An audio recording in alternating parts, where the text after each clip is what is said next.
Hey guys, welcome back to another episode of 1 Minute Breakdowns, where we break down each and every UFC fight in a 1 to 2 minute segment. And yeah, we are back with another episode. A little bit of a hiatus last week, no NFL show this week. Just settling down, getting back into training camp, and figuring some things out. But we are back, and expect some more content this week. But I know we have fights starting in an hour and a half, so let's go ahead and get right into it. First fight of the night, we have Kyle Fernandez going up against Mark Jacasey. Jacasey's the favorite in this spot. He will be an inch taller. He is at 73 inches in reach, but we don't have reach info on Kyle Fernandez. Uh, this is a short notice fight for Fernandez, and I think that's one of my issues with him. Like, I do agree that he has some power on the feet. He is a wild man. But in the Sardinia fight, it looked like he gassed really bad and he just accepted bottom position. He is a good jiu-jitsu player, but the issue is he's a little too content to play off of his back. So I don't know, man. That's not going to bode well against a guy like Jacasey, who can wrestle, and when he is wrestling, he's not messing around too much in terms of jiu-jitsu. So he's just getting the control time and the top time and just issuing some damage from ground and pound. I do expect Mark Jacasey to win this fight at the current number, minus 180, minus 190. I feel like it's a little bit too wide, but I do think he's a rightful favorite. I would say minus 170, minus 180. Nah, yeah, minus 170 is probably more accurate here, but when it's only 20 cents of value, you're not really going to get much. But yeah, I expect Mark Jacasey to win this fight and by decision. Let me refresh this because we had some cancellations. There we go. Next up, we have Eduardo Mora going up against Montserrat Conejo Ruiz. And you know what, Jake? No. We are not doing that. I feel like everyone will will suffer some brain damage if we talk about Eduardo Mora for 10 minutes. But elephant in the room, Eduardo Mora missed weight by 3.5 pounds. She's going to be much bigger than Montserrat Ruiz in that cage. She has 6 inches of height on Montserrat, and she also has a 5-inch reach advantage as well. This is nuts to be laying 550 on a debut fighter making their way from the Contender Series with a weight miss of 3.5 pounds. Ah, I'm not trying to make a case for Montserrat Ruiz, but please don't put Mora in your parlays just in case something happens. If you already put her in there, I wish you luck. I do think she wins. Montserrat Ruiz really just has a head and arm throw, and I don't think that's going to work here against Mora, especially because she's much larger than her. I think Mora's probably going to take her down and beat her up and probably win inside the distance. But again, it's a debut, 3.5 pound weight miss. Can't really trust it. I don't know. So I'm gonna go ahead and say Eduardo Mora wins inside the distance, but I'm not touching this fight. Let's go ahead and check out Adam. Shout out to Adam. Thank you so much for watching and tuning in. I know that the timing switched up this week, so we got some more live viewers. Next up, we have Angela Hill going up against Denise Gomez. Angela Hill is the slight underdog in this spot. She will have a 1 inch height advantage in this spot and then a 1.5 inch reach advantage here. Let's just say a spade how it is. Angela Hill is mainly a Muay Thai striker. Does mix in a takedown every here and there, but I don't think she's going to go for it in this spot. Denise Gomez is one of those like brute brawler kind of women. Goes out there, does not care if she gets hit. She just wants to issue damage, and she throws with caution to the wind. Does have some power. Last time out, she knocked out Yasmin Haregi. And then before it was Bruna Brazil. So Denise Gomez does carry power, and she's willing to swing and stand with anyone, and she can mix in the takedowns. At a slight favorite price, I do favor Denise Gomez here, but I think it's too close of a fight. The only issue with Angela Hill for me, I do think Angela is much better than Denise as a striker, but her durability has gone down as the past couple of fights have went on. She got dropped by Mackenzie Dern of all people, so that's not a good look. I do expect Denise Gomez to have the power advantage in the spot and probably hurt Angela Hill. Now, if this was Angela Hill at plus 300, plus 200, sure, I'll be taking a shot. I feel like Angela Hill is more, she's better as a nail rather than a hammer or pretty much pick 'em odds. So at bigger dog odds, I would definitely take Angela Hill here in this spot. But I don't know. I'm not going to go ahead and It's too tough of a bet for me, so I'm passing. Appreciate you, Adam. Thank you. Luke, what up, my guy? You know what? I'm gonna switch that pick to Hill. Nah, I do think Denise wins, but it's close. It's very close. I'm not bullish on it at all. So I hope Hill wins for you and for everyone that has Hill bets. Next up, we have an interesting fight. We have Vitor Petrino going up against Modestas Bukauskas. Vitor Petrino, the hometown fighter here, he'll be an inch shorter than Modestas, and then he will be giving up an inch in reach as well. He'll also be the younger fighter by 3 years. So in this spot, I just really can't get this thought out of my head. I feel like Modestas is going to present the same kind of problems that Prachnio presented, and we all know what happened there. Petrino passed the test there with flying colors. I just think that their games are really similar when it comes to Bukauskas and Prachnio. They're going to go for some volume strikes. I do think Prachnio has more power than Bukauskas. The cardio edge will go to Bukauskas, but it's just they fight too similar, and I think Petrino showed us that he can handle that style pretty well, and he was able to go ahead and win that fight and get some control time with his wrestling. He's shown that he has some knowledge when it comes to the jiu-jitsu, and he was positionally aware in that last fight. So that all of those things together, along with the power, and this guy just looks like he's in another weight class compared to his opponents in every single fight, and he's huge. He's very well conditioned, and I just think he's going to get the finish this time out, probably in the second or third round by knockout, ground and pound. Next up, we have Eliseo Zaleski dos Santos going up against Renat Fakhretdinov. Renat Fakhretdinov is a big favorite in this spot. He is 4 years younger than Eliseo Zaleski dos Santos. He will be an inch taller and will have an inch in reach. When it comes to these fighters, if this was Zaleski 5, 6 years ago, I would definitely be taking a shot on Zaleski here. But the issue is he's getting up there in age. He does, on paper, have good takedown defense, but who are the wrestlers that he's really faced? Let's go ahead and look at his record here, and I'll go ahead and name you a couple. Abubakar Nurmagomedov, not known to be the best wrestler, even though he has a Nurmagomedov name. Benoit Saint Denis, we all know what happened in that fight. Zaleski should have knocked him out, and that should have been a finish, but we have that ref. Muslim Salgov, not really a wrestler. Alexei Konchenko, not really a wrestler. Li Jingliang. So you get what I'm saying here. The only real wrestler he would have faced if it weren't the fight didn't get canceled was Bilal Muhammad. So my thing here is Zaleski on the feet probably has the slight advantage, especially with the capoeira style. But Renat Fakhretdinov has shown us time and time again that he is willing and capable of executing the game plan, which is taking people down, racking up control time, and executing on the ground and pound, time and time again.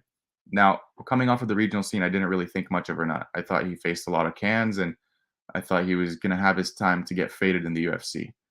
I still kind of think that, but this might not be the spot. I don't think this is the spot at all. I think Zaleski's too fragile at this point, and I'm not saying fragile in terms of chin, but fragile in terms of being able to give up the control time and also just laying on his back.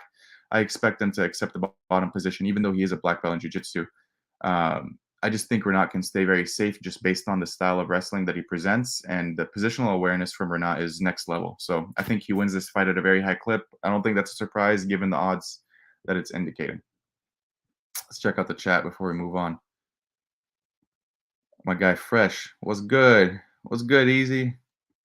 Gabe, appreciate you guys. What if Renat doesn't grind?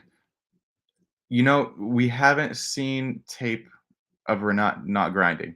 That's the thing. It's like if he doesn't grind, sure, I think the odds are way too wide. But time and time again, he does execute the takedown game plan. Yeah, but that's Akhmedov and Abubakar. I mean, you can't really compare the wrestling. I feel like Renat is a much better wrestler than these guys, and especially when it comes to control time too. Probably a decision for Renat. You know what? Just he's been getting a little bit more aggressive. I know the Mihailidis look where he was just laying on him for 3 rounds was not the best. I think he gets to finish this time out though.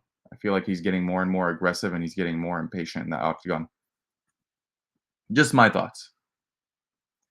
Next up, we have a banger. We have Elvis Brenner going up against short notice replacement Kainan Kruchevsky.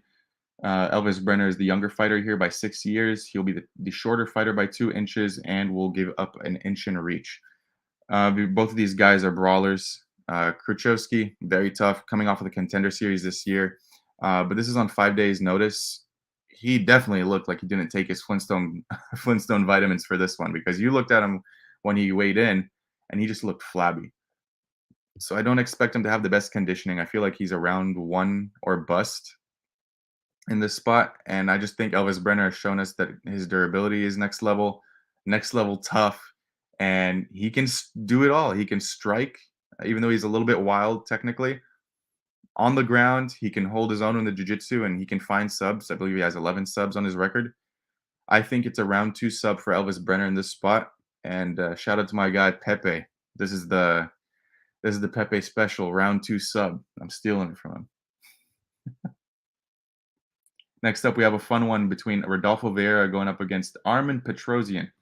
Rodolfo Vieira, the older fighter by 1 year, the shorter fighter by 3 inches, and will be at a 2 inch reach advantage in the spot as well. It's a classic striker versus grappler matchup here, where Armin is the striker and Rodolfo Vieira is the grappler.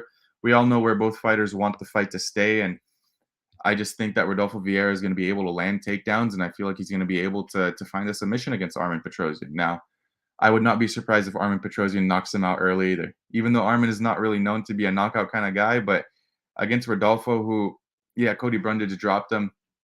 Cody does have some power, but technically not the best. I feel like Armin can set up those kicks, and Rodolfo does not really deal well with these kicks. The liver kick is going to be money for Armin in this spot. He could hurt him with the liver kick. Otherwise, he's going to get taken down and probably submitted round one or round two. But it should be a fun one. I'm really looking forward to this fight. Next up, we have Caio Borralho going up against Abus Magomedov. Abus Magomedov here will be at a 1 inch height advantage. He will also have 3 inches in reach on Caio. He's also the older fighter by 3 years. Another fight where it's striker versus grappler, where Caio is the grappler and Abus is the striker.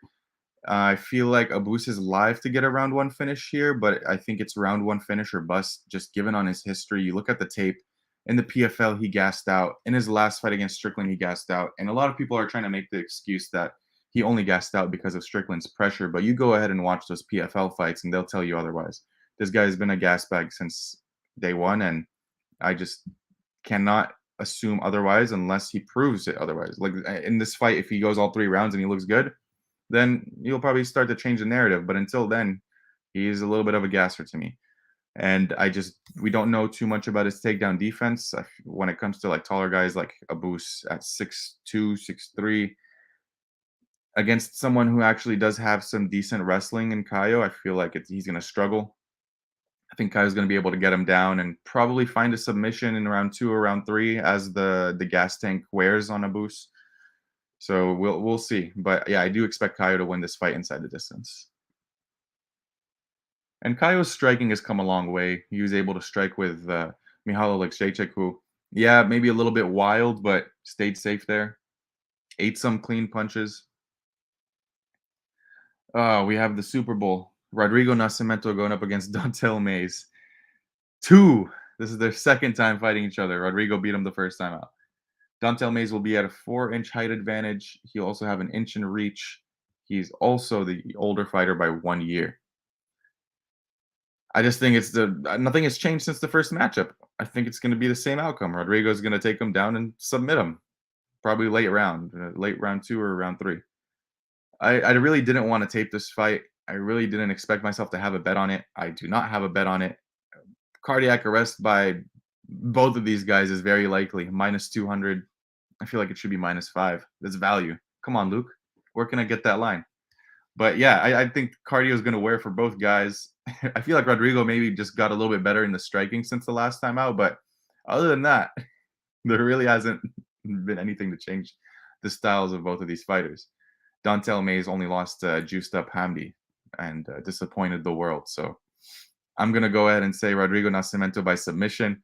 But I have no interest whatsoever in watching this fight, in betting this fight. I will take a coffee break. Next up, we have the co-main event: Gabriel Bonfim going up against Nicholas Dalby. Gabriel Bonfim is I was going to say shorter, the younger fighter by 12 years.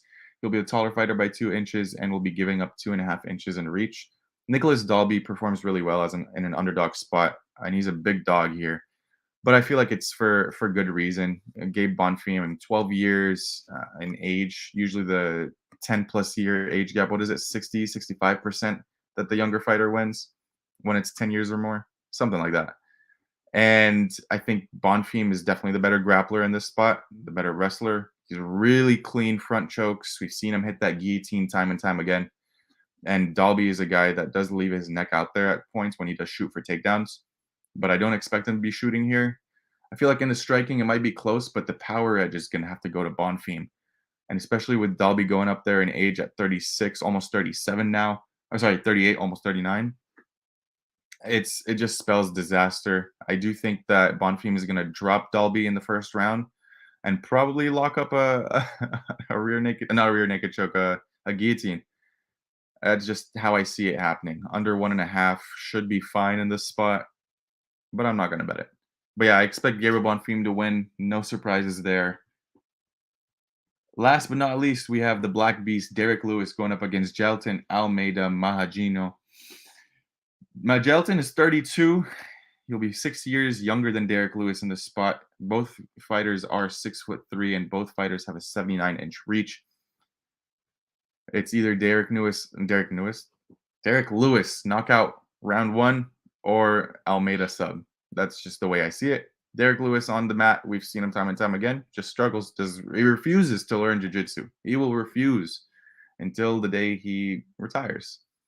And I don't expect him to provide any resistance in this spot. I know Gelton is really small compared to Derek Lewis. He's given up, I believe it's almost 29 pounds or 30 pounds in weight.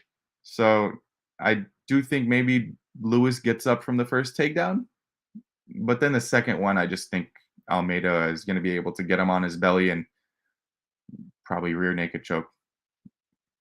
Yeah, it's hard to see Derek Lewis get fed to someone like Gelton, because Gelton has his time to get faded, and trust me, it's coming soon. It might be after this fight. We need to see more of this guy striking. We need to see how he performs against someone who can defend those takedowns on his feet. If this was a striking match, I'd be betting Derek Lewis every freaking day. But it's MMA, so you can't really rely on that. But yeah, guys, that is the whole card. I appreciate you all for stopping by. We have an hour and 10 minutes. I wish you all luck with your bets, and let's go ahead and cash this motherfucking money. Until then, I will see y'all next week.